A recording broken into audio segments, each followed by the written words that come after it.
Hello students, मैं कपिल कुमार शर्मा एक बार फिर आप लोगों के सामने एक नई वीडियो लेकर आया हूं। और आज की वीडियो भी मेरी केमिकल रिएक्शन और इक्वेशन से जुड़ी हुई होगी। जैसा कि आप सब लोग जानते हैं कि मेरी एक वीडियो सीरीज़ जिसमें मैं आपको केमिकल रिएक्शन और इक्वेशन से जुड़े हुए कुछ इंपॉर्टेंट टॉपिक शेयर कर रहा हूं, जिसमें आज का जो मेरा इंपॉर्टेंट टॉपिक है वो है डिस्प्लेसमेंट रिएक्शन। Displacement reaction.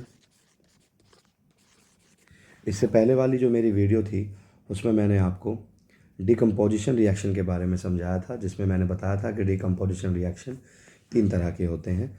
और आज का जो मेरा इंपॉर्टेंट टॉपिक है वो है displacement reaction.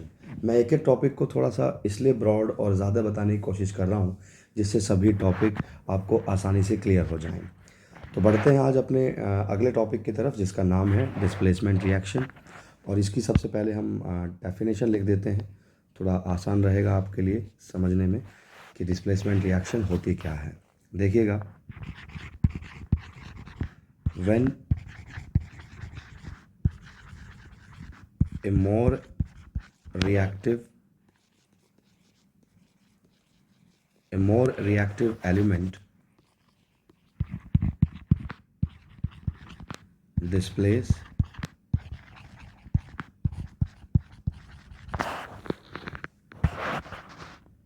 displace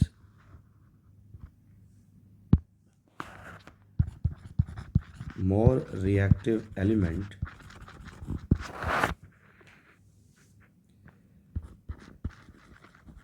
from its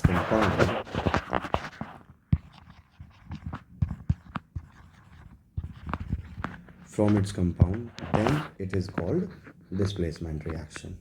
कि जब एक ज़्यादा रिएक्टिव एलिमेंट किसी कम रिएक्टिव एलिमेंट को उसके कंपाउंड से अलग कर देता है तब हम उसे कहते हैं डिस्प्लेसमेंट रिएक्शन। यहाँ एक डेमो इक्वेशन या डेमो रिएक्शन समझने की कोशिश करते हैं। वो क्या कहता है, थोड़ा देखिएगा। जैसे कोई रिएक्शन है, सी की रिएक्शन कराते हैं हम लोग किसके साथ, ए और बी के साथ। तो यहाँ सी क्या करेगा, ए और बी में से जो कम रिएक्टिव है उसको अलग कर देगा और खुद उसकी जगह पर बैठ जाएगा। जैसे सी रिएक्शन करेगा ए और बी के साथ तो ये बनेगा सी और बी, और आगे प्लस करके ए, मतलब ए को अलग कर दिया गया है और सी खुद बी के साथ रिएक्शन कर बैठा है। तो इसका मतलब सी ज़्यादा रिएक्टिव है और ए कम रिएक्टिव है। डेफिनेशन में यही बताया था कि ज़्यादा रिएक्टिव एलिमेंट अपने से कम रिएक्टिव एलिमेंट को उसके कंपाउंड से अलग कर देता है। तो हमने यहाँ बताया कि सी ने बी के साथ रिएक्शन करके और ए को अलग कर दिया है। तो इसका मतलब यहाँ जो रिएक्टिविटी है वो सी की ज़्यादा है और ए की कम है। डेफिनेशन में भी यही था, when a more reactive element displace less reactive element from its compound. तो ये है आपका डिस्प्लेसमेंट रिएक्शन। अच्छा, डिस्प्लेसमेंट रिएक्शन भी 2 तरह का होता है। वो कौन कौन सा है उसको एक बार देख लेते हैं। पहला है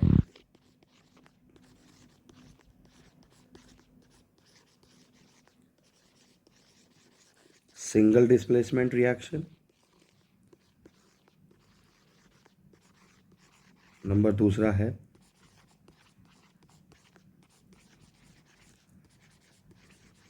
डबल डिस्प्लेसमेंट रिएक्शन। तो आज दोनों पढ़ने की कोशिश करेंगे। सबसे पहली हेडिंग है single displacement reaction.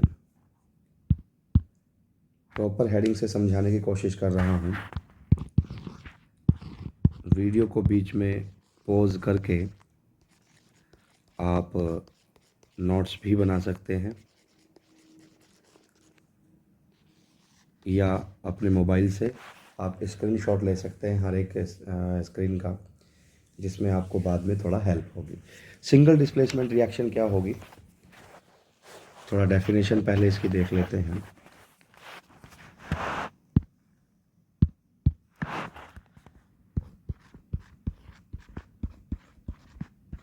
it is a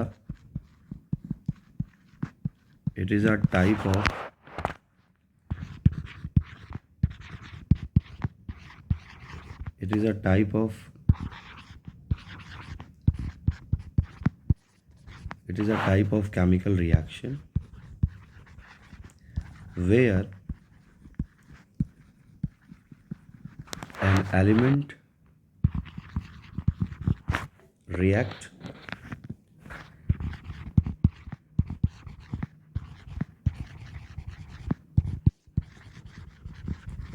with a compound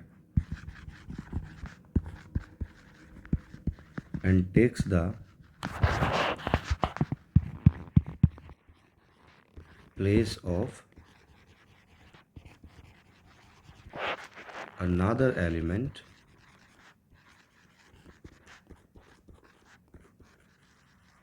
in that compound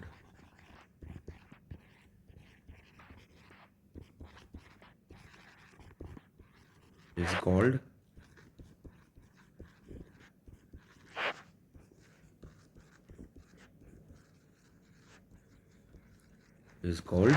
single displacement. So एक रिएक्शन है जिसमें एक एलिमेंट जो है वो किसी कंपाउंड के साथ रिएक्शन करता है और उस कंपाउंड में से किसी एक एलिमेंट को अलग कर देगा और ख़ुद उसकी जगह पर बैठ जाएगा। यहाँ पर एक प्रॉपर हम लोग रिएक्शन पढ़ के देखते हैं, मतलब कंप्लीट रिएक्शन पढ़ के देखते हैं। रिएक्शन में थोड़ा ध्यान दीजिएगा। Zn की रिएक्शन हम लोग कराते हैं CuSO4 के साथ।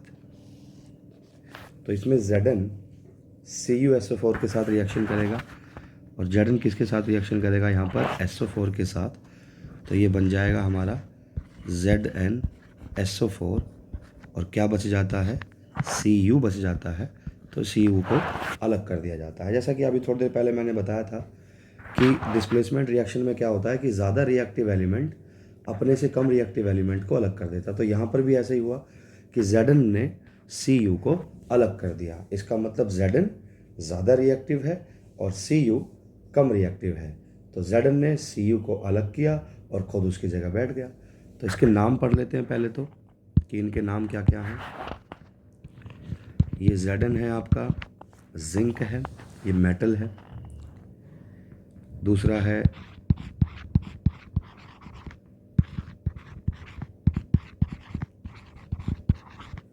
कॉपर सल्फेट, आपस में रिएक्शन हुई तो ये क्या बन गया? जिंक सल्फेट बन गया। और लास्ट में ये क्या है? कॉपर मेटल है। एक और एग्जांपल करते हैं जिसमें मैं बताने की कोशिश करूँगा कि सिंगल डिस्प्लेसमेंट रिएक्शन क्या है। थोड़ा ध्यान से देखेंगे, कोशिश करेंगे समझने की। बिल्कुल सेम ऐसी ही रिएक्शन है जिसमें हम Zn की जगह पर अब की बार क्या ले रहे हैं? Fe ले रहे हैं और इसकी रिएक्शन किसके साथ कर रहे हैं? CuSO4 के साथ कर रहे हैं। तो इसमें भी क्या होगा? Fe रिएक्शन करेगा किसके साथ? SO4 के साथ। बन जाएगा हमारा FeSO4 और प्लस Cu हमारा अलग हो जाएगा। तो इसमें इनके नाम देख लेते हैं, इनके नाम क्या क्या हैं। ये है हमारा आयरन मेटल Fe, लोहे का सूत्र है, लोहे का फॉर्मूला है। ये अभी अभी मैंने ऊपर थोड़ी देर पहले आपको बताया ही था। इसका क्या नाम है? इसका नाम है कॉपर सल्फेट। ये है हमारा फेरस, ये है फेरस सल्फेट और ये है आपका कॉपर मेटल। तो यहाँ पर भी क्या हुआ है कि Fe ने रिएक्शन करा है CuSO4 के साथ और Fe ने Cu को अलग कर दिया है और ख़ुद उसकी जगह बैठ गया है। तो ये बेहतर एग्जांपल है आपका सिंगल डिस्प्लेसमेंट का। अब हम लोग आगे बढ़ते हैं डबल डिस्प्लेसमेंट की तरफ। हेडिंग डालेंगे proper.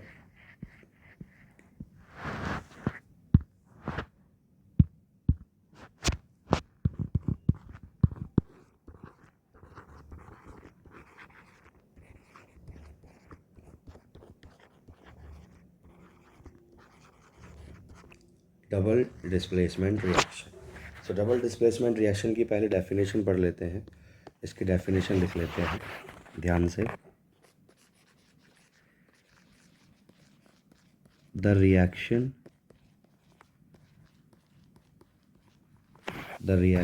In which two different ions or group of atom in the reactant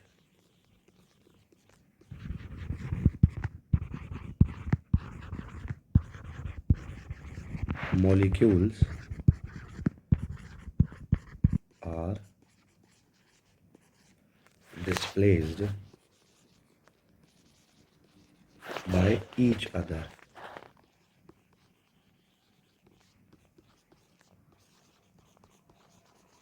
is called double displacement reaction. Double displacement reaction. अब इस रिएक्शन में हमने क्या है कि इसमें एटम्स या एलिमेंट्स आपस में रिएक्शन कर रहे हैं और इसमें ऐसे एटम्स और ऐसे मॉलिक्यूल्स आपस में रिएक्शन करेंगे जो एक दूसरे को डिस्प्लेस करेंगे। जैसे मैं ए और बी के द्वारा बताने की कोशिश करता हूँ। एक रिएक्शन है ए बी और प्लस सी डी, ये दोनों आपस में रिएक्शन करेंगे तो ये दोनों एक दूसरे के साथ डिस्प्लेस हो जाएंगे। मतलब ए इसके साथ रिएक्शन कर लेगा, सी जो है डी के साथ रिएक्शन कर लेगा। मतलब ए किसके साथ पहुंच जाएगा, डी के साथ, और सी किसके साथ पहुंच जाएगा, बी के साथ पहुंच जाएगा। मतलब एक दूसरे को डिस्प्लेसमेंट करेंगे, दो डिस्प्लेसमेंट होंगे।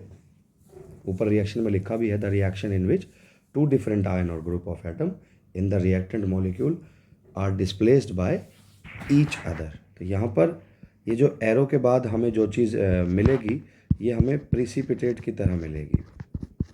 प्रिसिपिटेट क्या होता है, जैसे पानी में कोई चीज़ नीचे की तरफ बैठ जाती है, हिंदी में इसको अवक्षेपण बोलते हैं। पानी में अगर कोई चीज़ मिट्टी घोलते हैं तो मिट्टी घुलती नहीं है, थोड़ी देर बाद वो नीचे बैठ जाती है। तो इस तरह की रिएक्शन में क्या होता है कि जो प्रोडक्ट बनते हैं वो बाद में प्रिसिपिटेट पानी में नीचे की तरफ बैठे हुए हमें मिलते हैं। बेहतर एग्जाम्पल इसका एक पढ़ने की कोशिश करते हैं, एक बहुत ही सुंदर सा एग्जाम्पल।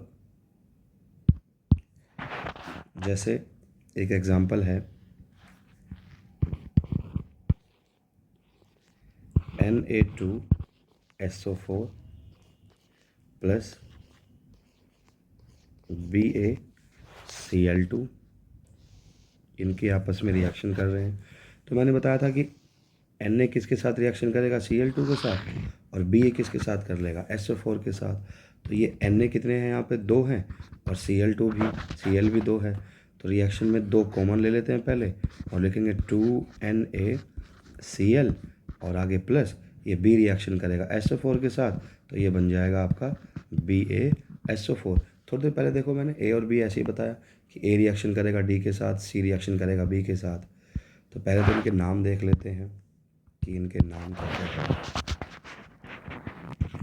ये है आपका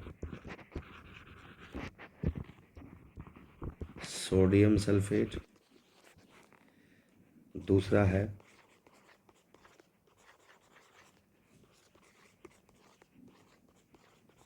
बेरियम क्लोराइड, तीसरे नंबर पे मैंने आपको बताया था सॉल्ट है, ये नमक का सूत्र है पर इसको केमिकल नेम भी देना ज़रूरी है। इसका नाम है सोडियम क्लोराइड, और लास्ट में है आपका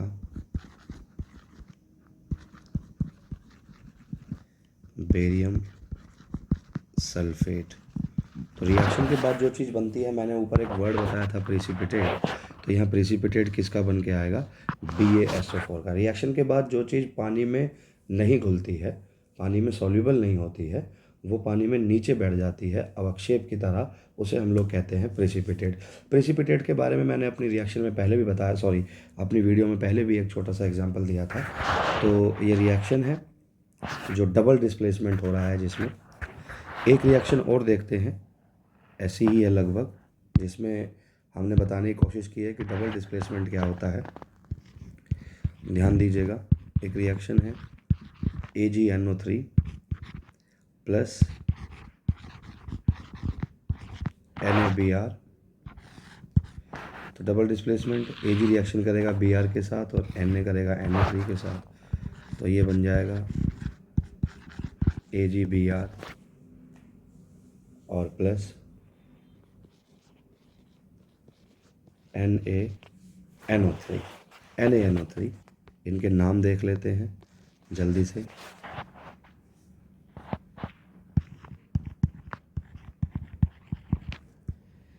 यह आपका सिल्वर नाइट्रेट, दूसरा है